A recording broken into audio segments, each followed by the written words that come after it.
عزیزان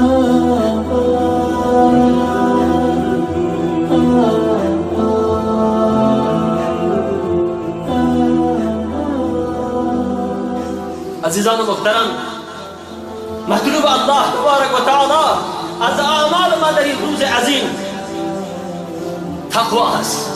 چنانچه الله تعالی فرمودند لن ینال الله لحومها ولا دماؤها ولكن یناله التقوى منکم.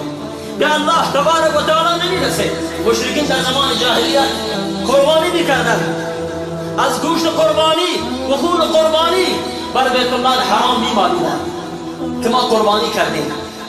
مسلمانان صحابه گفتن یا رسول الله ما به بیت الله حق هستیم، ما این کار میکنیم. الله تبارک و تعالی آیات نازل کرد در سوره مبارکه حج بر رسول الله صلی الله علیه و سلم لن ینال الله لحومها ولا دماؤها ولكن یناله التقوى منکم. به الله تعالی نمیرسه گوشت قربانی شما، خون قربانی شما، پوست قربانی شما. آنچه مطلوب الله تبارک و تعالی هست اون تقوا هست. اگر امروز ما تقوا داشته باشیم، اگر امروز شعار ما توحید باشه، لا اله الا الله باشه، اون مطلوب پروردگار متعال هست. ریختن خون سنتی هست از سنت ابیکم ابراهیم علیه السلام و سنت رسول الله صلی الله علیه و سلم. ولی آنچه مطلوب معبود یکتا هست، پروردگار متعال هست، اون تقوا هست، اون اخلاص هست در عمل.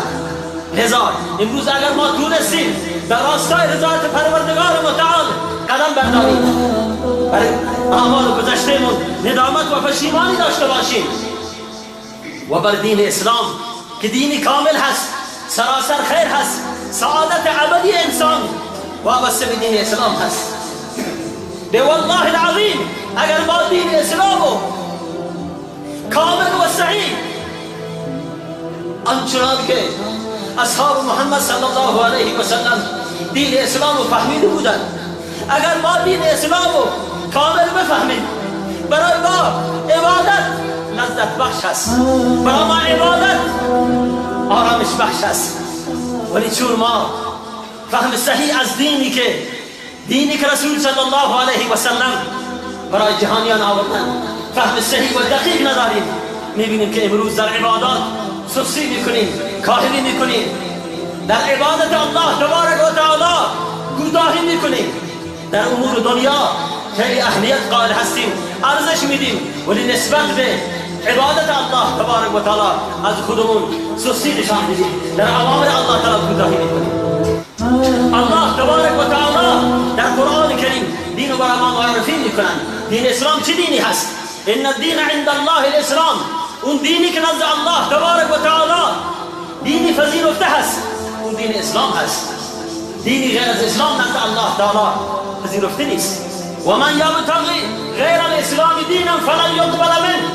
اگر کسی غیر از اسلام دینی رو اختیار بکنه غیر از اسلام چی هست سروران محترم؟ اسلام رو بفهمیم، اسلام رو بدونیم. اسلام اون دستوراتی هستند که رسول الله صلی الله علیه و سلم در مدت 23 سال متوالی از جانب الله تبارک و تعالی برای جهانیان رسوندند. این دین اسلام هست، یعنی کلام الله و احادیث و سنت رسول الله صلی الله علیه و سلم. این دین اسلام هست. و من یبتغی غیر الاسلام دینا فلن یقبل منه. اگر کسی غیر از اسلام دین دیگری اختیار بکند، نصرانیت، یهودیت، مجوسیت، مذهب دیگری انتخاب بکند، از او قبول کرده نمیشه. و هو فی الاخرة من الخاسرین. در آخرت از زیانکاران هست.